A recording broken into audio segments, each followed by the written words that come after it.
This morning, one of my favorite companies, Thor Industries, the largest maker of RVs and motorhomes, reported a truly spectacular quarter. The company delivered a modest revenue beat coupled with a huge earnings beat. Wall Street expected them to lose 25 cents. They made 43 cents a share. Even better, management gave us some incredibly positive commentary. Business has gotten much better since April, and they're seeing a huge influx of first-time buyers. And that's how Thor rallied 11% today, even as it had already run from $32 at the bottom to $100 on Friday. So could this red-hot stock have more room to run? Let's take a closer look with Bob Martin, the president and CEO of Thor Industries, to get a better read on the quarter and where his business is headed. Mr. Martin, welcome back to Mad Money. Jim, thank you so much for having me. Always great to be back. All right, so, Buck, I'm in the so-called at-risk group, as all of my friends. We all graduated at the same time from high school, college, and we don't want to stay in hotels. You know how our friends are getting back and going places? How do you think? RVs. Isn't it unbelievable? And that's what happened, I think, in the middle of March. All my friends realized no more planes, no more hotels. This is your time. You know, Jim, it's a common theme that we've been hearing from our dealers, from customers, friends of mine, the same way, that maybe never considered the lifestyle, but they needed a place to get from point A to point B. And an RV truly is the safest way to do it, with your own bed, your own bathroom, your own kitchen. They're easy to drive, and you really only have to stop to get gas.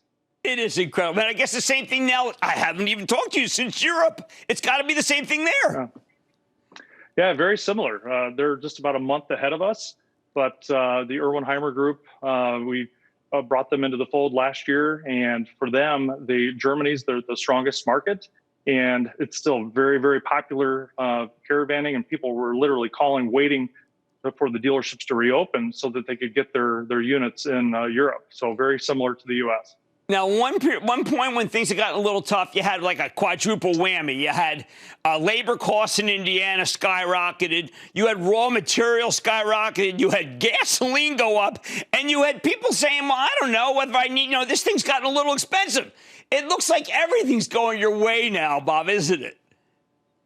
You know, right now, it's just the lifestyle, something we've been pushing. And you have affordable gas. You've got people that may not want to cruise for a while. They may not want to fly for a while. And they look at this lifestyle as a way to self-isolate, way to spend time with your family.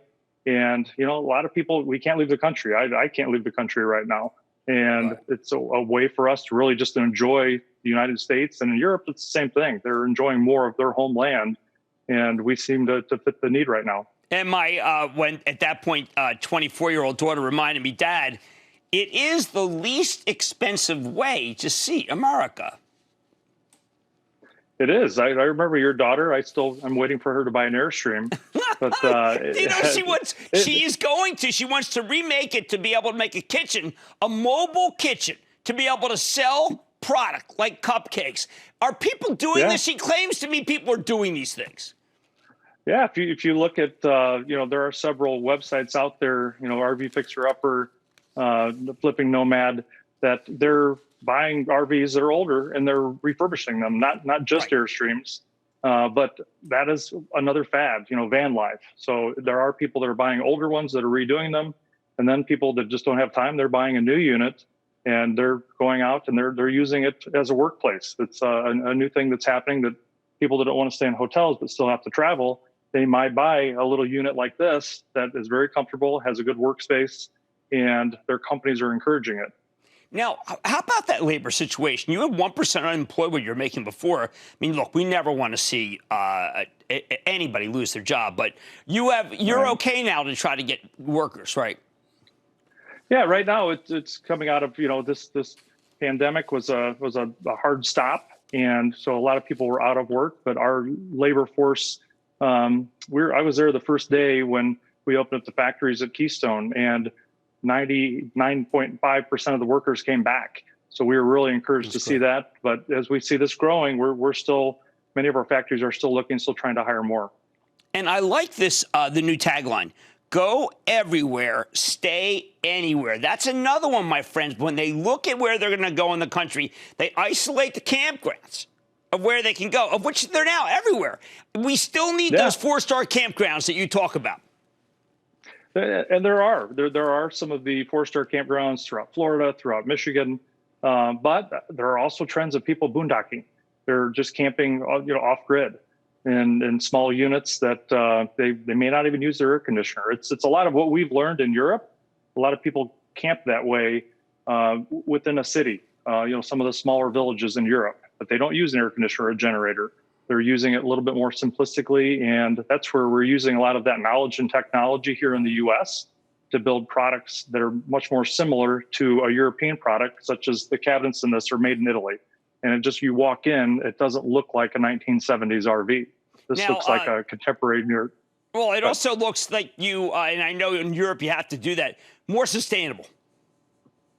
Yes, I mean, that's as part of it. We had launched our ESG program at our investor day last October, and we have many initiatives that we're very conscious of everything that we're doing, and we want to have a smaller footprint on the overall the world. And an RV historically is just that. We use less water, we use less electricity when people need to go camp, just because of the electric system itself. But it's very important to us. When it got down. But what were you thinking when it got down to the 30s? I mean, it was just so much a crazy time. You never lost faith, though, did you? No, as we talk to our investors, and we have a lot of long-term holders, and we would liken it to 2008, 2009. We can really lever up and lever down our company, and the highly variable business model is true, and it's proven out. And it happened in 2008. So we knew that if we just pulled back very hard, we could, come through this an extended period. And so to have a quarter that we were shut down essentially 4 to 6 weeks and we were still profitable, that showed people that our business model that Peter Orthwein has been very proud of for many years, it works. And it's something that we stay true to. Well, I want to congratulate you. You have the best product. You always had the right game plan, and now is your time. Bob Martin, President and CEO of Thor Industries. Great to see you again, sir. Thank you, Jim. Okay, look, this is one, when it gets right, it doesn't just get right for this amount. It gets right for a lot more. Mad Money's back after the break. Don't miss a second of Mad Money. Follow @Jim Cramer on Twitter. Have a question? Tweet Cramer. #MadTweets. Send Jim an email to madmoney@cnbc.com or give us a call at 1-800-743-CNBC. Miss something?